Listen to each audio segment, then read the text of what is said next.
Olá, meus queridos abençoados, tudo bem? Tudo na paz, tudo na graça? Louvado seja o nome do nosso Criador, aquele que fez os céus e também a terra. Muito obrigado, meus queridos. Mais uma vez nós estamos aqui para divulgarmos mais um vídeo, para o nosso crescimento espiritual. Meu querido, obrigado por você que tem se inscrevido em nosso canal, você que tem se inscrito em nosso canal, você que tem compartilhado, você que tem deixado seus comentários, você que tem feito uma coisa boa, que é ativando o sininho, né, para você receber todas as notificações que o YouTube te avisar. Quando tiver vídeo novo, o YouTube vai te avisar que tem um vídeo novo. Obrigado pelos seus likes, né? Graças a Deus, você tem deixado bastante like e isso tem nos alegrado muito. Meus queridos, vejam bem, eu estava analisando uma coisa muito importante. Eu estava observando a necessidade, por que não? A necessidade, já que nós estamos todo o sistema, vamos dizer assim, nós estamos vivendo uma época de transformação. Na verdade, já que todo o sistema ele está mudando, principalmente o sistema religioso, mas todos os sistemas do mundo estão mudando. Você pode observar na religião, na política, na sociedade, de uma maneira geral, na economia, em todos os sentidos, o mundo está mudando. Então, religiosamente, não é diferente. Então, irmãos, já que todo o sistema está mudando, principalmente religiosamente falando, ou principalmente o sistema religioso, então está mais do que na hora da gente começar a fazer o quê? Mostrar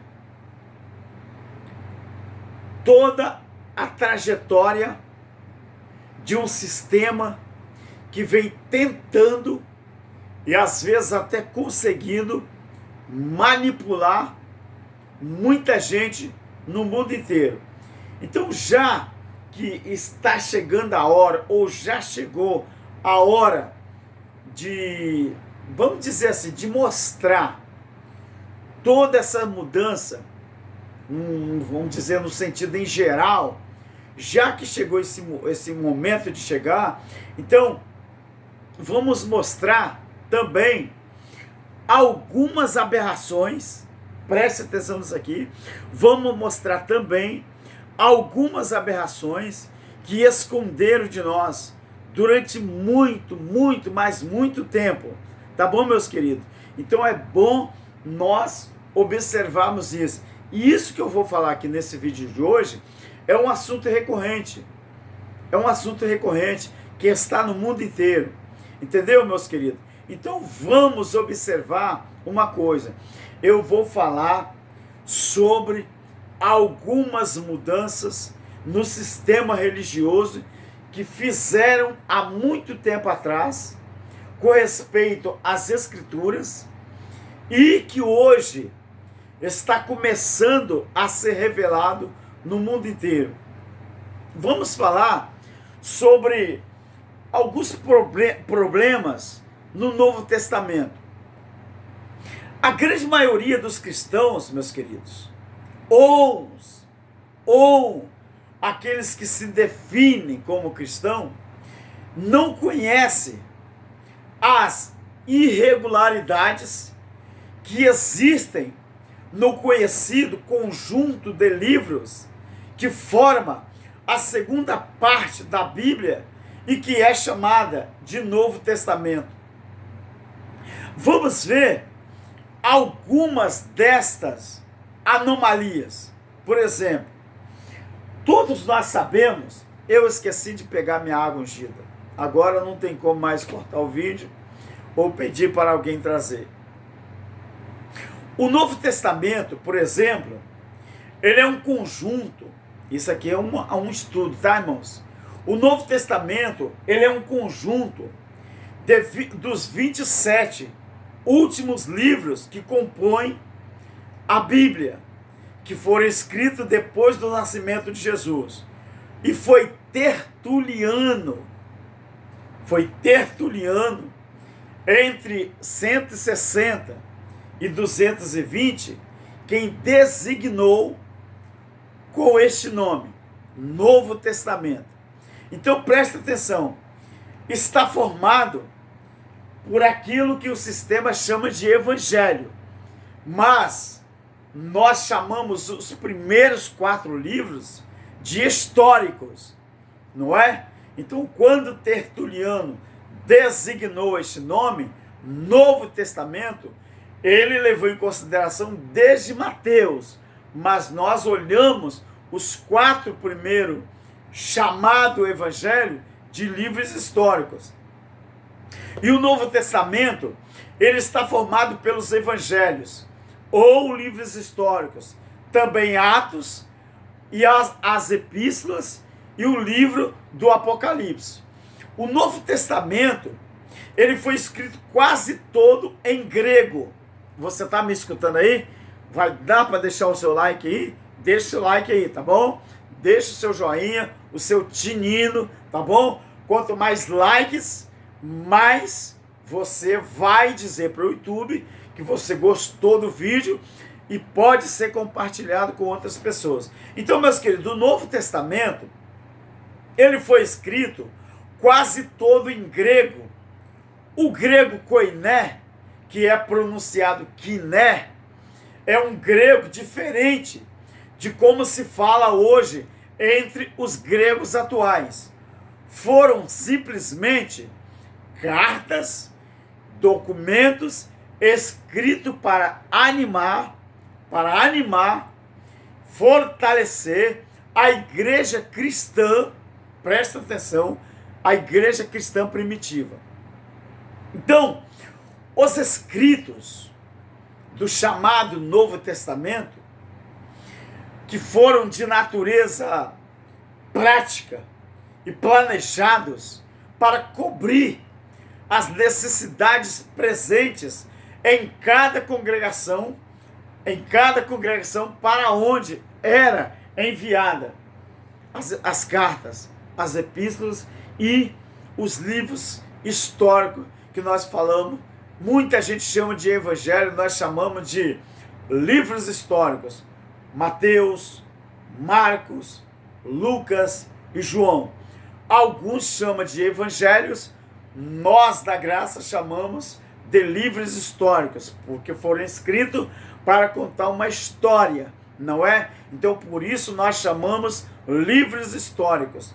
Agora veja bem, meus queridos, esses livros, provavelmente, eles foram escritos entre o ano, isso segundo a tradição. É a tradição que diz que esses livros foram escritos, do Novo Testamento, foram escritos entre 140, os anos 140 e os anos 195 depois de Cristo.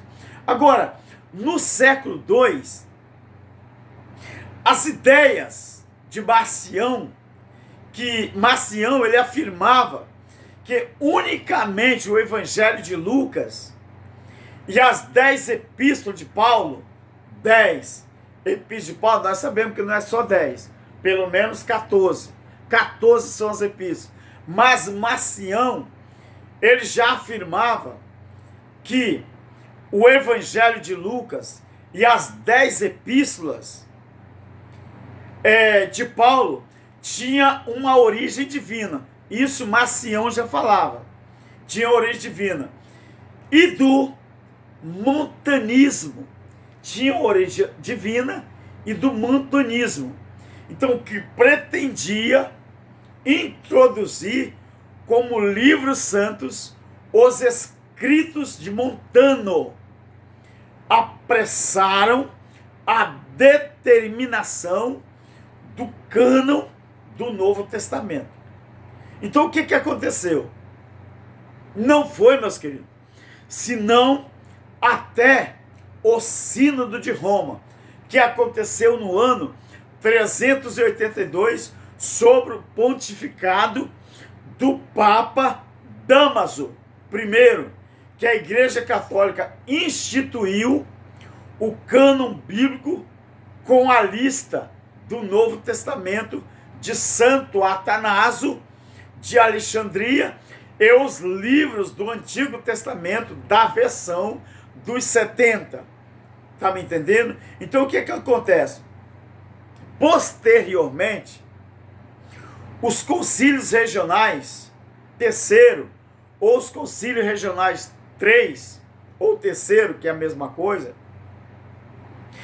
de Hipona, que de 393, e também o terceiro de Cartago, concílio de Cartago, no ano 397, e também o quarto concílio de Cartago, de 419.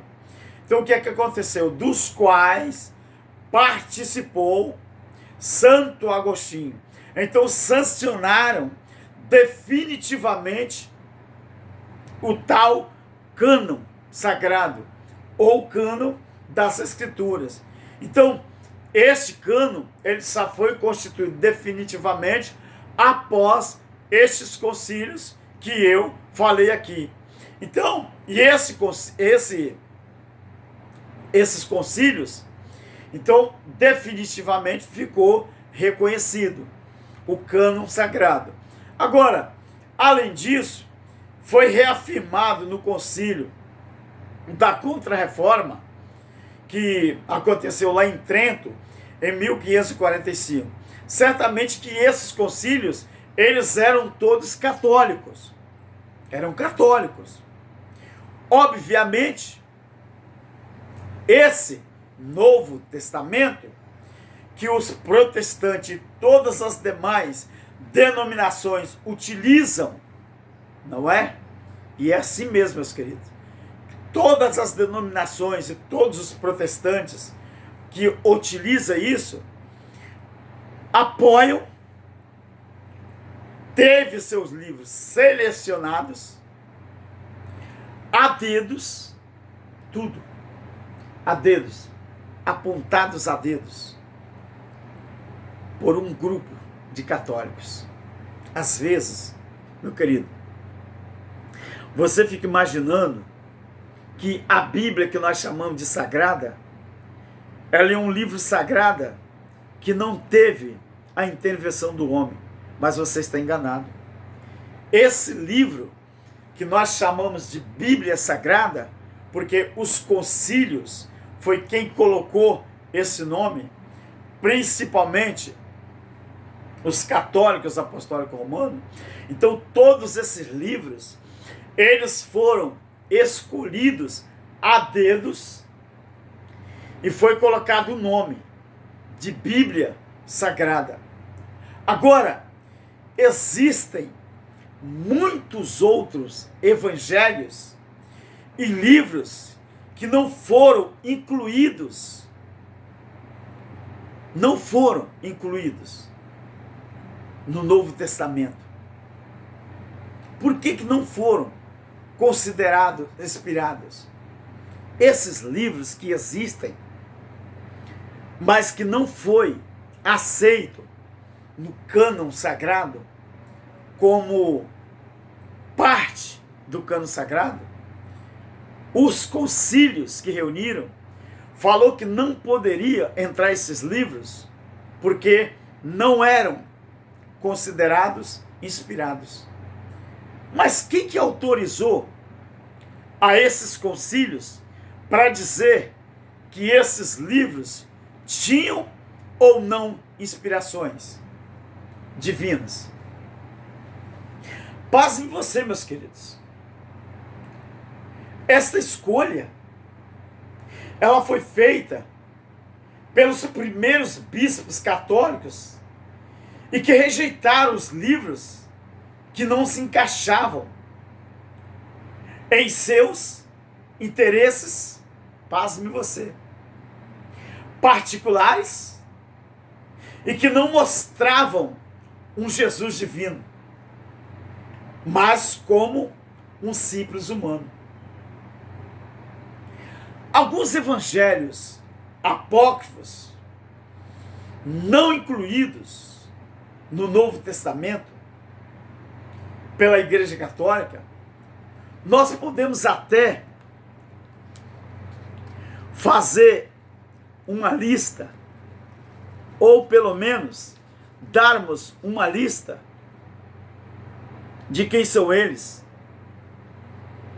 Então, para você começar a entender como que funciona esse sistema religioso, eu chamo de corrupto, ditatorial e profano. Então, por exemplo,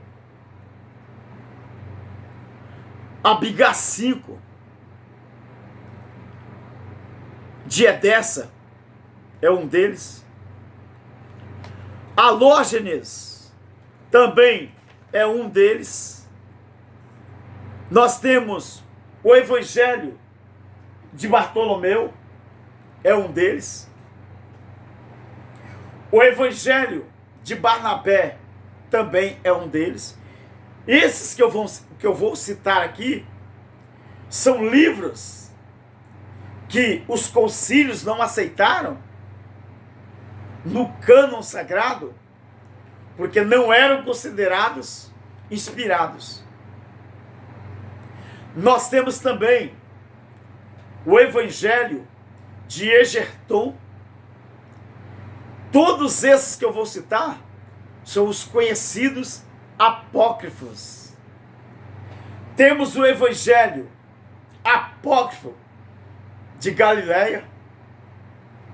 Nós temos o Evangelho de Aquário.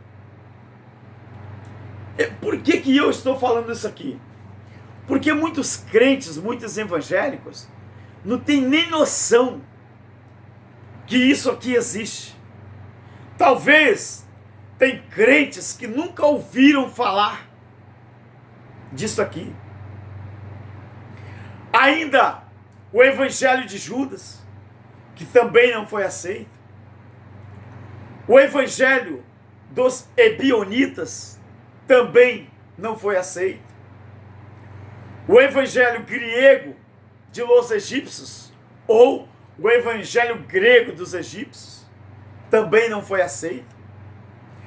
O Evangelho árabe da infância, ou o Evangelho árabe da infância, ou da infância. Temos o Evangelho de Filipe, que também não foi aceito. O Evangelho dos Hebreus, Evangelho de los Hebreus, ou o Evangelho dos Hebreus, que não foram aceitos. O Evangelho apócrifo de Juan, que é João. A Liber de Infantarias Salvatores, ou Infantia, melhor, Salvatores, da infância, porque aqui está em latim. Ou o líder da infância do Salvador, ou líder da infância de Salvatores. O Evangelho secreto de Marcos, que também não foi inserido. Nós temos o Evangelho de Maria Magdalena, ou Maria Madalena. O Evangelho pseudo de Mateus. Temos o Evangelho de Nicodemo, que também é chamado de Atos de Pilatos. Ou pode ser chamado também de Acta Pilati, que é latim, Atos de Pilatos. O Evangelho de Pedro também não foi inserido no cânon sagrado, que você conhece hoje com 66 livros, e a gente fala que esse livro é sagrado. Sagrado não. Quem disse que é sagrado? Sagrado foi o nome colocado pelos concílios. Mas esse livro está mais mexido, sabe do quê? Nem vou falar o nome aqui.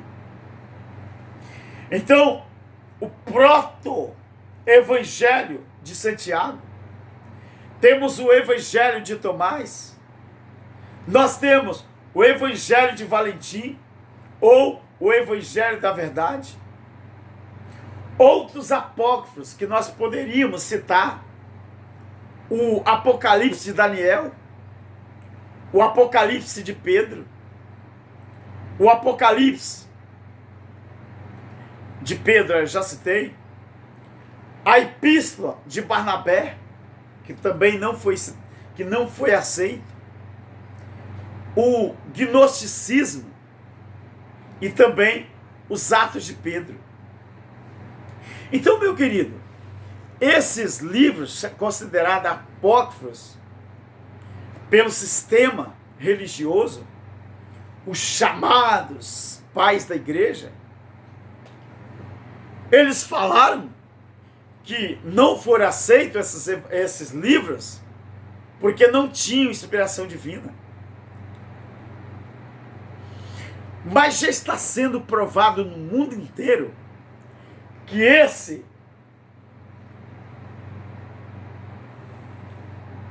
livro que nós usamos, esse aqui, ó, esse exemplar que eu uso e que você usa, ele está alterado para mais ou para menos.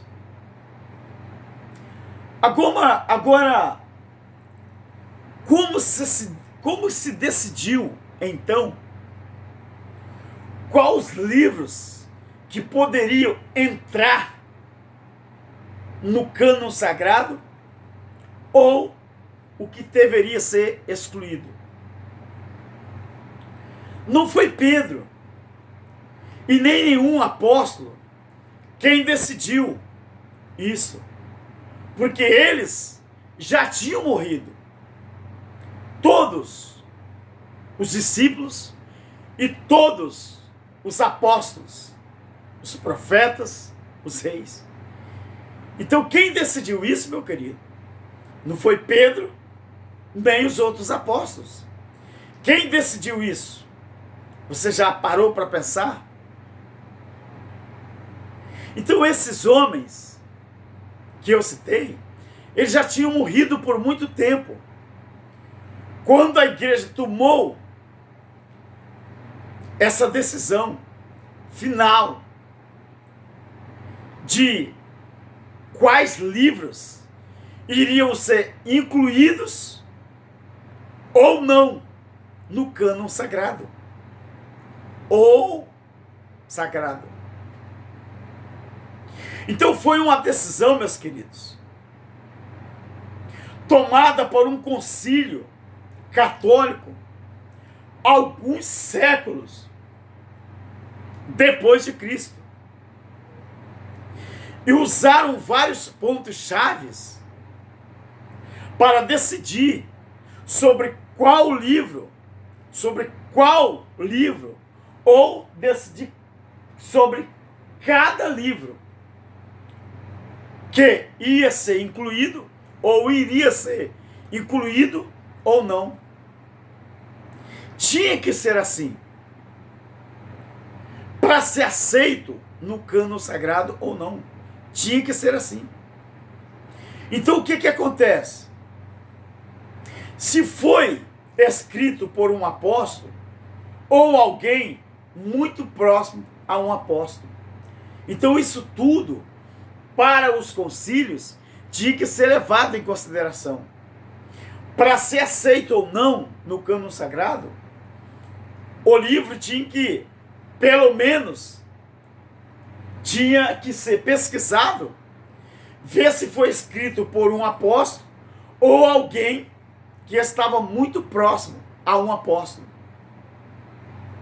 Então, o livro veio do tempo dos apóstolos e da igreja mais primitiva.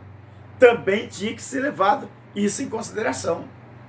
Outra coisa que tinha que ser levada em consideração. Primeira coisa, diziam eles, ou pensavam eles, para que um livro fosse aceito no cânon sagrado, A primeira coisa que eles consideravam, os pais da igreja católica, apostólica romana, era analisar se o livro foi escrito por um apóstolo ou alguém próximo a um apóstolo.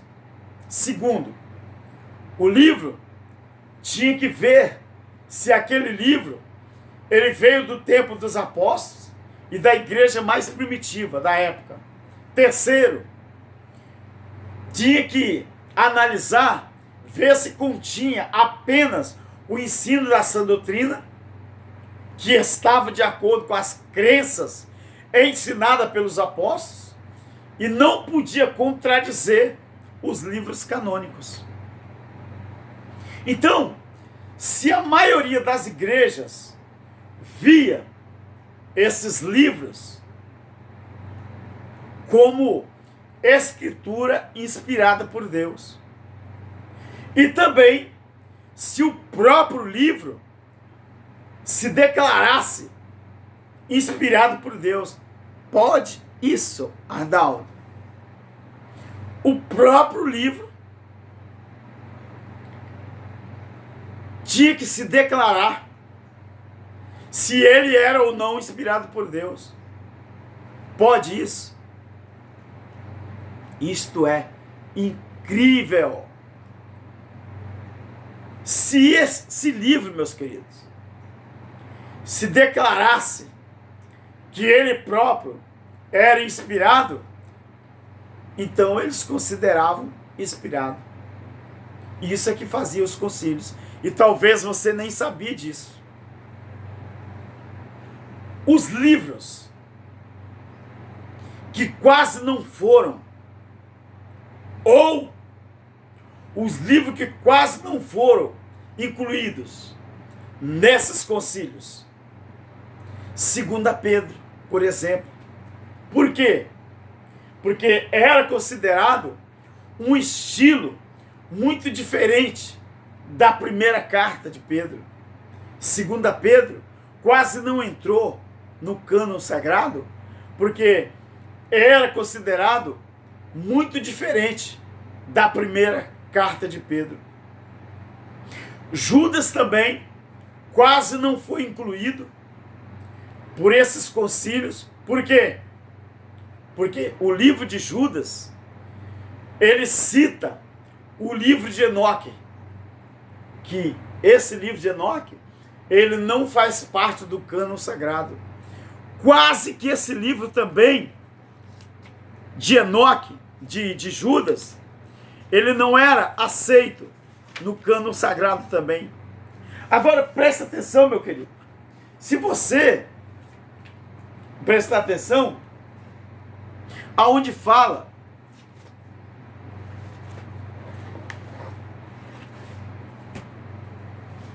o livro de Judas, quando fala, deste também profetizou Enoque, referência aos anjos lá, da primeira era.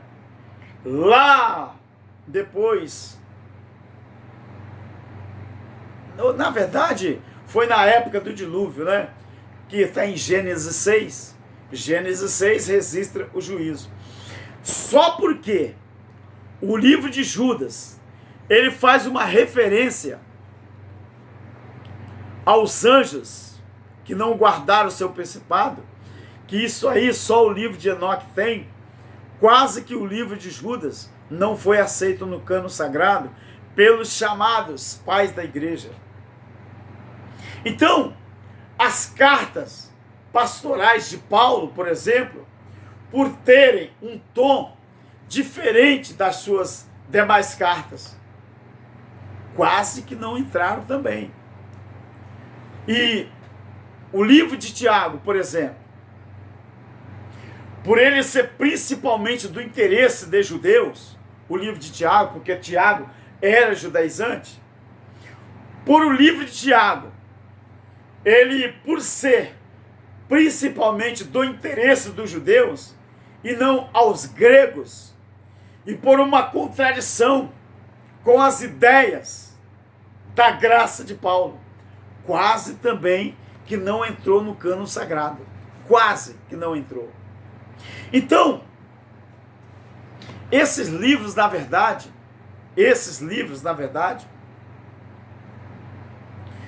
Os pais da igreja quase não aceitaram. Segundo eles, tinham seus motivos. Se você observar segundo e terceiro João, esses livros também quase que não foram aceitos. Só pelo fato deles serem muito curtos e não serem de interesse universal, muito focados em assuntos pessoais. Agora, vejam você. Só por causa disso, esses livros quase não foram aceitos também. Agora, meu querido, já que nós estamos vivendo uma mudança, não é?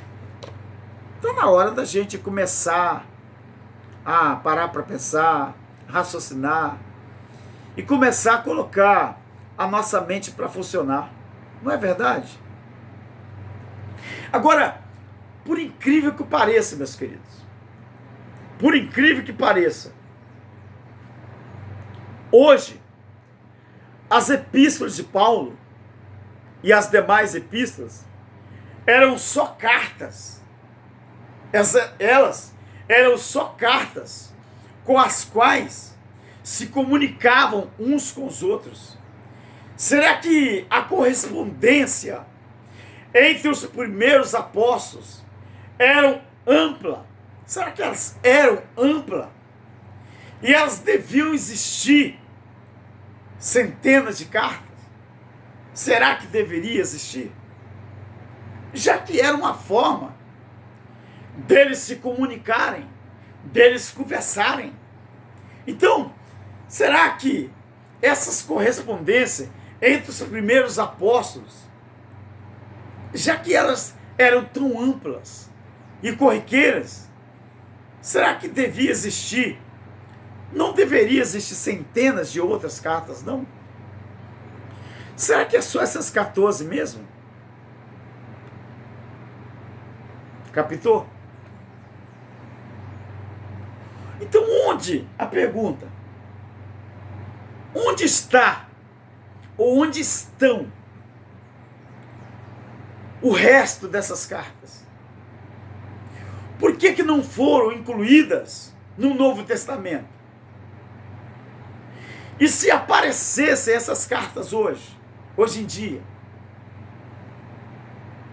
será que elas seriam incluídas? A Bíblia já parou de ser escrita há muito tempo, entre os anos 69 e 70.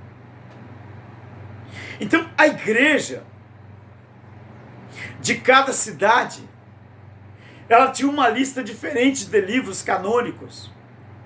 As listas eram mais ou menos parecidas, mas não eram iguais. Em cada igreja era mais fácil aceitar os livros que tinham recebido diretamente do autor, que os que andavam circulando depois. Era mais fácil receber a carta ou o livro ditada pelo próprio autor do que receber cartas, né, de pessoas que circulavam depois dos próprios autores. Então, até, meus queridos, até os próprios estudiosos cristãos admitem que a escrita dos livros que constituem o Novo Testamento não foi feito. Pense nisso, tá? Até os próprios estudiosos cristãos admitem que a escrita dos livros que constituem o Novo Testamento não foi feito com tanto cuidado como fizeram os judeus com o Antigo Testamento.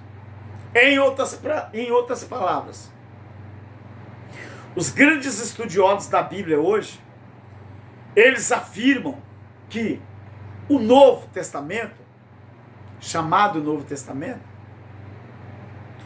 eles não foram feitos com tanta dedicação e com tanta precisão, do mesmo jeito que foi feito a leitura e a escrita do Velho Testamento chamado ou pronunciado na língua hebraica. Então, os judeus, quando citaram e escreveram, ou eles tiveram ali o cuidado de guardar. Então, os religiosos hoje, eles admitem, os estudiosos, eles admitem que a escrita dos livros que constituem o Novo Testamento não foi feito com tanto cuidado como fizeram os judeus com o Antigo Testamento. Agora, escreviam rapidamente e com erros também, e às vezes tentavam. E isso é o que acontecia com o Novo Testamento. Era desse jeito. Além deles que eles escreviam muito rápido e também com erros, e às vezes tentavam fazer isso. Então, corrigir, entre aspas,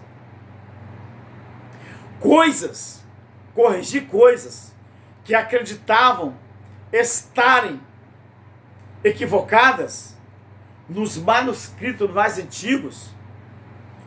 Por isso surgiram variantes ou versões diferentes das mesmas escrituras. Então, como alguém pode pensar em inspiração divina com todos esses problemas e também com essas irregularidades? Como pode alguém pensar em inspiração divina dessa forma? O próprio Martinho Lutero, meus queridos, o próprio Martinho Lutero, eita sede, o próprio Martinho Lutero, que foi o fundador do protestantismo, ele pôs em dúvida a autenticidade de 7 livros do Novo Testamento. Por exemplo, a Epístola aos Hebreus, a Epístola de Tiago, a segunda Epístola de Pedro, a segunda Epístola de João, a terceira Epístola também de João, a Epístola de Judas e o livro do Apocalipse. Então Lutero, Martinho Lutero, ele duvidava que fossem esses livros que eu citei inspirados e que tivesse autenticidade.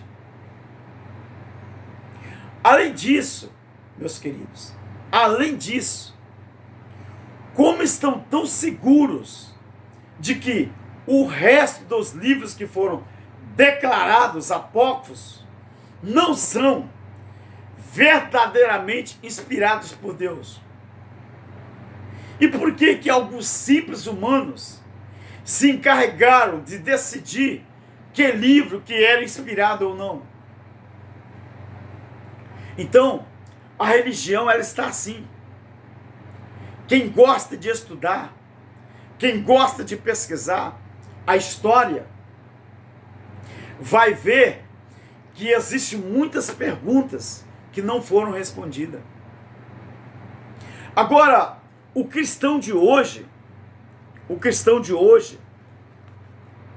preste atenção nisso aqui, meus queridos. Eu só vou falar isso aqui, por quê? Porque acho que você também deve saber. O cristão de hoje, ele é cristão só porque você não sabia disso, mas vai saber. O cristão de hoje, mas é o chamado cristão do sistema, tá, meus queridos? Não me interprete mal. O cristão de hoje, ele é cristão só porque o imperador Constantino que foi o sacerdote superior na religião mitraica até a sua morte, ele estava interessado em criar unidade nacional para facilitar o seu governo. E para fazer isso, se envolveu na disputa entre grupos cristãos sobre o arianismo, invocando o primeiro concílio de Nicéia, Constantino. E este concílio, então, produziu o credo de Niceno, e desta maneira nasceu o cristianismo que os cristãos de hoje dizem professar. Você não sabia, né? De onde veio esse cristianismo fajuto que aqui está? Que aí está? Então Constantino, ele combinou algumas diferenças entre o cristianismo ortodoxo e seu principal competidor, que era a religião oficial do Sol Invictus. Por exemplo, Constantino, ele mudou a celebração do nascimento de Jesus para 25 de dezembro. Por quê? Porque nesta data era a celebração do nascimento de Mitra e Baco, Dionísio. Assim como a data dos festivais do solstício de inverno, tais como a Saturnália. Além disso, Constantino, ele instituiu o uso do símbolo Shirô ou Crismon, representativo do cristianismo. Então, meu querido, a lenda popular, ela diz ainda que Constantino I, ele era cristão. Entretanto, esse Constantino I, ele nunca repudiou a sua posição de alto sacerdote de Mitra, Sol Invictus, publicamente. É sua única conversão, a única conversão dele, conhecida, ela foi moribunda em sua cama, como suspeitamente se disse, pois por padres das igrejas ou da igreja cristã posterior. O que é impossível de verificar essa história. Ao que parece, meus queridos, a Bíblia que nós lemos no nosso dia a dia, ela pode não ser tão inspirada quanto a gente imagina ou quanto se pensa. Por quê, meus queridos? Porque existiram muitas mãos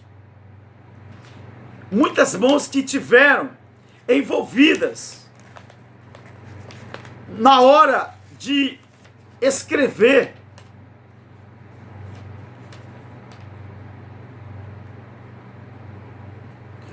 ou fazer o cânon, selecionar, dar nomes e resultar nesse exemplar que nós temos nas nossas mãos. Passou por várias mãos, passou por várias alterações. Alterações essas que até nos dias de hoje a gente fica imaginando. Então, meus queridos, se você perceber que essas mãos, essas alterações, resultou em mudanças, que certamente não vem da mão de Deus, e sim da mão dos homens. Imagine você uma reunião para saber se um livro ele devia ser excluído ou não do cânon sagrado. Vamos fazer uma simbologia, ou vamos fazer aqui uma comparação. Reúne lá na mesa, tem uma mesa grande, e vários bispos.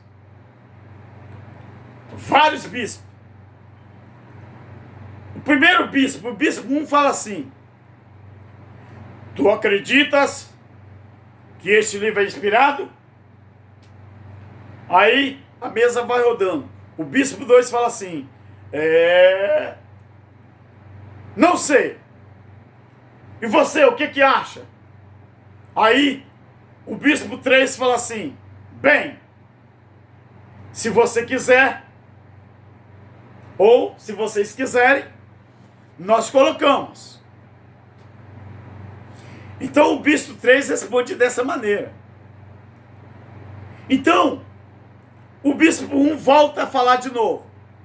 Porém, algumas coisas são contraditórias, porque devolveram a palavra para o bispo 1.